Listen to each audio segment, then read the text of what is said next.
আজকে আমি অষ্টম শ্রেণীর গণিত অধ্যায় সপ্তম সেট পর্ব 2 আমরা গত ক্লাসে সেট কাকে বলে, সেট প্রকাশের পদ্ধতি সেগুলো নিয়ে আলোচনা করছি। আজকে সেটের প্রকারভেদ ও তাদের সংজ্ঞা নিয়ে আমরা আলোচনা করব। শিক্ষার্থী, এগুলি তোমরা মনোযোগ সহকারে শুনবে, কারণ নবম দশমে সাধারণ গণিত ও উচ্চতর গণিতের সেট ফাংশন সেখানে আছে এবং সেটার আলোচনা আছে। তোমরা এখান থেকে শিখলে ওখানে উপকৃত হবে এবং এই ক্লাসে উপকৃত হবে ইনশাআল্লাহ। তো আমি আলোচনা শুরু করি। প্রথমে দেখো, সসীম সেট সংজ্ঞায় যে সেটের সদস্য সংখ্যা গণনা করে নির্ধারণ করা যায় একে সসীম সেট বলে। সহজ কথা, গণনা করা যায়, গণনা করলে শেষ হয়ে যায়, এই ধরনের সেটগুলি সসীম সেট। যেমন এই একটি সেট যার উপাদান 1 2 3 4 5টা, যার উপাদান 5টা, এই একটি সেট, এই সেটের সদস্য সংখ্যা 5টি, গুণে শেষ হয়ে গেল। সুতরাং এই সেটটি হচ্ছে সসীম সেট। অসীম সেট যে সেটের উপাদান সংখ্যা গণনা করে নির্ধারণ করা যায় না তাকে সসীম সেট বলে। যেমন n = 1 2 3 ... এটা স্বাভাবিক সংখ্যা বলা হয়েছে। স্বাভাবিক সংখ্যা আমরা বলি যে ধনাত্মক পূর্ণ সংখ্যাকে স্বাভাবিক সংখ্যা বলে। স্বাভাবিক সংখ্যার ক্ষুদ্রতম সদস্য 1, বৃহত্তর কোনো সদস্য নাই। সুতরাং আমরা 1 2 3 পর্যন্ত লিখে ... দিছি। যদি কেউ 4 বলে তাহলে এরপরে যদি আরেকজন 5 বলে তারটা হবে, 5 এর পরে 6 বলে তারটা হবে, এভাবে চলতেই থাকবে। সেজন্য এটাকে স্বাভাবিক সংখ্যা গুণে কোনো শেষ করা যায় না, সেজন্য এই সেট হলো অসীম সেট। ভেন-চিত্র ব্রিটিশ তর্ক শাস্ত্রবিদ জন ভেন সেটের একাধিক উপসেটের মধ্যে সম্পর্ক নির্দেশ করতে জ্যামিতিক চিত্র ব্যবহার করে। আরেকবার বলি, ব্রিটিশ তর্ক শাস্ত্রবিদ জন ভেন সেটের একাধিক উপসেটের মধ্যে সম্পর্ক নির্দেশ করতে জ্যামিতিক চিত্র ব্যবহার করেন। পরবর্তীতে তার নাম অনুসারে জ্যামিতি চিত্রের সাহায্যে সেটের প্রকাশকে ভেন চিত্র বলা হয়। তিনি আয়তক্ষেত্র দ্বারা সার্বিক সেট, বৃত্ত অথবা ত্রিভুজ দ্বারা উপসেট ব্যবহার করেন। যেমন আয়তক্ষেত্র, এটাকে সার্বিক সেট ইউ আকারে, ইউ চিহ্ন দ্বারা, ইউ আকারে চিহ্ন দ্বারা সার্বিক সেটকে প্রকাশ করা হয়। উপসেট এগুলি এক একটা সার্বিক সেটের অংশ বিশেষ, এটা উপসেট চিত্র দ্বারাও এটা বোঝানো হয়ে থাকে। এবার আমরা উপসেট বলবো। কোন সেটের উপাদান থেকে যতগুলো সেট গঠন করা যায় এদের প্রত্যেকটি প্রদত্ত সেটের উপসেট। আমরা তো জানি যে সেটের একটা বৈশিষ্ট্য আছে, উপাদানগুলি দ্বিতীয় বন্ধনের মধ্যে আবদ্ধ হয় এবং সেগুলি যদি আমরা ভেঙে ভেঙে তৃতীয় বন্ধনের মধ্যে আবদ্ধ করতে পারি সেগুলি প্রত্যেকটি উপসেট হয়ে যায়। ফাঁকা সেটও যে কোনো সেটের উপসেট। যেমন 1 2 যদি সেট হয়, এর মানে হচ্ছে একটি সেট যার উপাদান 1 ও 2 নিজের একটা উপসেট। যেমন 1 2, তারপরে 1 কে ভাঙলাম, সেকেন্ড ব্র্যাকেট দিলাম, 2 কে ফাঁকা সেট, এটাকে ওরি বলে। ওরি সবসময় যে কোনো সেটের উপসেট। তাহলে এইগুলি আমরা যে ভাঙলাম এইগুলি হলো মূল সেটের উপসেট, অর্থাৎ এই সেটের উপসেটগুলি এইগুলি। এবং এর উপাদান উপসেটগুলো হলো, উপসেটকে এই চিহ্ন দ্বারা, এর বাঁকা করে লেখা নিচে একটা দাগ প্রতীক দ্বারা প্রকাশ করা হয়ে থাকে উপসেট। সার্বিক সেট আলোচনাধীন সকল উপাদান যে সেটে বিদ্যমান থাকে সেই সেটটাই হলো সার্বিক সেট। যে উপাদান আলোচনায় নিয়ে আসবা যে সেটগুলি, সেগুলি যে সেটের মধ্যে থাকবে সেগুলি সার্বিক সেট। দেখো, সেটাই সার্বিক সেট। যেমন a = 1 2, b = 2 3, c = 4 5। দেখো, সার্বিক সেট = 1 2 3 4 5। দেখো, এই সকল উপাদান এর মধ্যে আছে। আলোচনা যেগুলো আমরা আনছি সব উপাদানগুলি এর মধ্যে আছে। সুতরাং এটি একটা সার্বিক সেট, অর্থাৎ আলোচনাধীন সকল উপাদান যে সেটে থাকবে সেই সেটটাকে সার্বিক সেট বলে। পূরক সেট কোন সেটের উপাদানগুলিকে বাদ দিয়ে সার্বিক সেটের অন্যান্য উপাদান নিয়ে গঠিত সেটকে উক্ত সেটের পূরক সেট বলে। আমরা সংক্ষেপে বলি যে সার্বিক সেটের নিচের উপাদান বহির্ভূত সেটকেই পূরক সেট বলে। সার্বিক সেট থেকে নিজের উপাদান বহির্ভূত সেটকে পূরক সেট বলে। এই দেখো এ ও বি দুইটি সেট, ইউ সার্বিক সেট। এ ও বি এর পূরক সেট হবে উপরে আমরা সোজা দাগ বা সি ছোট হাতের চিহ্ন দেব, ইউ বাদে বি, ইউ বাদ বি, যদি সি থাকলো ইউ বাদ সি, অর্থাৎ নিজের উপাদান সার্বিক থেকে বাদ দিলে যে উপাদানগুলি থাকবে সেই সেটটাই হলো পূরক সেট। সংযোগ সেট, দুটি সেটের সমস্ত উপাদান নিয়ে গঠিত সেটকে সেট দুটির সংযোগ সেট বলে। এবং সংযোগ সেটকে যেমন এ একটি, A is equal to 1 2, B is equal to 2 3, A union, এটাকে এ ইউনিয়ন বলে, A union B is equal to, অর্থাৎ 1 2 মান বসানো, ইউনিয়ন 2 3, এই দেখো 1 2 3, সেটা একই উপাদান বা পুনরাবৃত্তি হলে একটা উপাদান নিতে হয়। দুইবার আসছে, একটা উপাদান নেওয়া হয়েছে, দেখো 1 2 3, এটা হলো সংযোগ সেট। এবার আমরা বলবো সেট সেট। দুটি সেটের সাধারণ উপাদান নিয়ে যে সেট গঠিত হয় তাকে সেট দুটি সেট সেট বলে। এটাকে ইন্টারসেকশন বলে। দেখো এ 4 5 6, বি 6 7, এ ইন্টারসেকশন বি। দেখো এই দুইটার মধ্যে আমরা উপাদানগুলো বসাই দিলাম, বসানোর পরে দেখো কমন 6, সুতরাং এই ইন্টারসেকশন বি হলো 6। এটা হলো সেট সেট। দুইটি সেটের মধ্যে সাধারণ উপাদান নিয়ে গঠিত সেটকে সেট সেট বলে। নিঃসেট সেট, নিঃসেট সেট দুটি সেটের মধ্যে কোনো সাধারণ উপাদান না থাকলে সেট দুটিকে নিঃসেট সেট বলে। সাধারণ উপাদান থাকবে না, কমন কোনো উপাদান থাকবে না, তাদের মধ্যে কোনো উপাদানই একটার সঙ্গে একটা মিল থাকবে।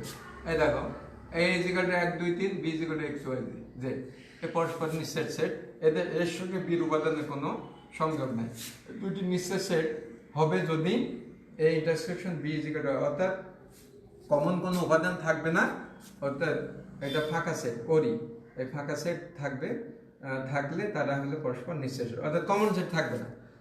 যে কোনো সেটে ইন্টারসেকশন বি যদি কিছু না থাকে, যদি ফাঁকা সেট হয়, তাহলে সেই সেট দুটি পরস্পর নিঃসেট সেট। প্রিয় শিক্ষার্থী, সংজ্ঞাগুলি তোমরা ভালো করে লিখবে এবং বারবার দেখবে, এগুলি তোমাদের কাজে লাগবে অঙ্ক করার সময়। আমি গত দিনে তোমার 2-3টা অঙ্ক করেছি, আজকে আমরা কয়েকটা অঙ্ক করব। দেখো যে উপরের অঙ্কগুলি 1 2 3 এর অঙ্কগুলি তোমরা দেখেছি, আমি সেট গঠন পদ্ধতি এগুলি আমি দেখেছি। এখন আমি 12 নম্বরে দেখো অঙ্ক আমি করে দেখাচ্ছি। 12 নম্বরে তোমরা অঙ্কটা একটু মনোযোগ সহকারে দেখো। 12 দেখো দেওয়া আছে, তোমরা লিখে নাও। দেওয়া আছে a is equal to 1 2 3, a is equal to 1 2 3, a is equal to 1 2 3, b is equal to 2a, b is equal to 2a, b is equal to 2a, এবং c ইজিক্যাল টু ab, এবং c ইজিক্যাল টু ab। আমি তোমাদের গ নম্বর অঙ্কটা দেখাচ্ছি। গ নম্বর অঙ্কটা হচ্ছে, গ নম্বর অঙ্ক 12 গ অঙ্কটা হচ্ছে A intersection B union C. প্রিয় শিক্ষার্থী, এই ধরনের অঙ্ক করার ক্ষেত্রে তোমরা প্রথমে ব্র্যাকেটের মধ্যে যে অঙ্কটা যেটা থাকবে সেটা আগে করে নেবে, একবারে অঙ্ক করতে যাবে না, এটা গাণিতিকভাবে একটু ভুল। তোমরা যেটা ব্র্যাকেটের মধ্যে থাকে আগে সেটা আগে করে নেবা, তারপরে পুরো অঙ্কটা করবা। এই জন্য আমি এই অঙ্কটা দেখাচ্ছি তোমাদের। বি ইউনিয়ন সি, অতএব B union C is equal to, বির উপাদান হচ্ছে 2a ইউনিয়ন সির উপাদান হচ্ছে ab, এ বি, তাহলে কমন আনকমন অর্থাৎ গোটা উপাদানে আসবে 2 এ, দুইটা কমন উপাদান দিলে একটা উপাদান নিতে হয় তোমরা জানো, বি। এইবার তোমরা মূল অঙ্কটা আরেকটা সেট আছে, ওর সঙ্গে তোমরা অঙ্কটা কমপ্লিট করে ফেলো। সুতরাং A intersection B union C is equal to, এর উপাদানগুলি তোমরা বসাও। এ হলো 1 2 3, 1 2 3, ইন্টারসেকশন তোমরা পেয়ে গেছো B union C, B union C তোমরা পেয়ে গেছো হচ্ছে 2 এ বি। প্রিয় শিক্ষার্থী, তোমরা এখন খেয়াল করো যে এটা ইন্টারসেকশন, তোমরা সেটা কি ইন্টারসেকশন দেখো তো, এর মধ্যে কমন উপাদান কি কি হয়। কমন উপাদান আমরা দেখতেছি 1 এর মধ্যে আছে, এর মধ্যে নাই। 2 এটার মধ্যে আছে, এটার মধ্যে আছে। 3 এটার মধ্যে আছে কিন্তু এটার মধ্যে নাই। তাহলে 2 সবার মধ্যে আছে, তাহলে আমরা নিতে পারি 2। তাহলে আমরা এত হলে নিচের সেটগুলি নির্ণয় করো, তাহলে আমরা কিন্তু উত্তর পেয়ে গেলাম। প্রিয় শিক্ষার্থী, তোমরা 12 বাকি অঙ্কগুলি তোমরা করবে, বাকি অঙ্কগুলি তোমরা নিজেরা করার চেষ্টা করবে। আমি এবার 13 একটা অঙ্ক, খ নম্বর অঙ্কটা তোমাদের দেখাবো। 13 খ নম্বর অঙ্কটা আমি তুলে দিচ্ছি বোর্ডে। 13 খ ইউ ইজিক্যাল টু দেওয়া আছে, যদি দেওয়া আছে ইউ ইজিক্যাল টু একটা সার্বিক set, is equal to 1 2 3 4 5 6 7, 1 2 3 4 5 6 7, is equal to 1 2 3 4 5 6 7, A is equal to 1 2 5 1 2 5, b is equal to 2 4 7, b is equal to 2 4 7 2 4 7, c is equal to 4 5 6 4 5 6, এগুলি দেওয়া আছে। আমাদের অঙ্কটা করতে হবে, অঙ্কটা আমি তুলে দিচ্ছি। আমরা খ নম্বর অঙ্কটা করতে চাচ্ছি। এ ইন্টারসেকশন বি পূরক ইজিক্যাল টু এ পূরক ইউনিয়ন বি পূরক। প্রিয় শিক্ষার্থী, আমরা অঙ্ক করার জন্য প্রথমে এগুলি তৈরি করে নেব।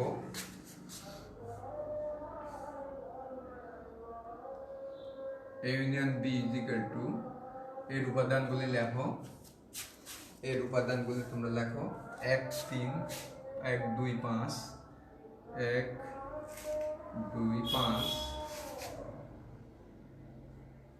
বি হচ্ছে 2 4 7 2 4 7 7, দুজনের মধ্যে আমরা কমন উপাদান দেখো, কমন উপাদান 2 এটা পালাম। এবার আমার প্রমাণের পূরকের মানগুলো তোমরা বের করে ফেলো। এর পূরক মান হচ্ছে ইউ বাদে। প্রিয় শিক্ষার্থী, আমরা বলেছি নিজের উপাদান বহির্ভূত মান হচ্ছে পূরক মান। ইউ এর উপাদান 1 2 3 4 5 6 7, 1 2 3 4 5 6 7 বাদ এর উপাদান হচ্ছে, এর উপাদানটা তোমরা দেখো দেওয়া আছে এই যেটা 1 2 5 1 2 5, তাহলে বাদ যাবে 1 2 5 বাদ গেলে কত থাকলো 3 4 6 7 6 7 1 2 আর 5 বাদ গেল। এবার বীর পূরক মানটা তোমরা বের করে ফেলো। বীর পূরক মানটা বের করো। ইউ বাদ বি, ইউ এর মান 1 2 3 4 5 6 7 আর বীর উপাদান হচ্ছে, তোমরা দেখো আমরা বীর উপাদানটা লিখছি 2 4 7 2 4 7 2 4 7 বাদ দিলে দেখো কি থাকে 1 3 2 4 7 বাদ যাবে 2 1 3 5 6 2 4 7 বাদ গেল। প্রিয় শিক্ষার্থী, এখন আমরা মূল অঙ্কটা করার দিকে তাবিদ হচ্ছি। এবার আমরা বাম পক্ষ লিখি। বাম পক্ষ ইজ ইকুয়াল টু, দেখো বাম পক্ষ ইজ ইকুয়াল টু এ, বাম পক্ষ is equal A intersection B পুরো ইজ ইকুয়াল টু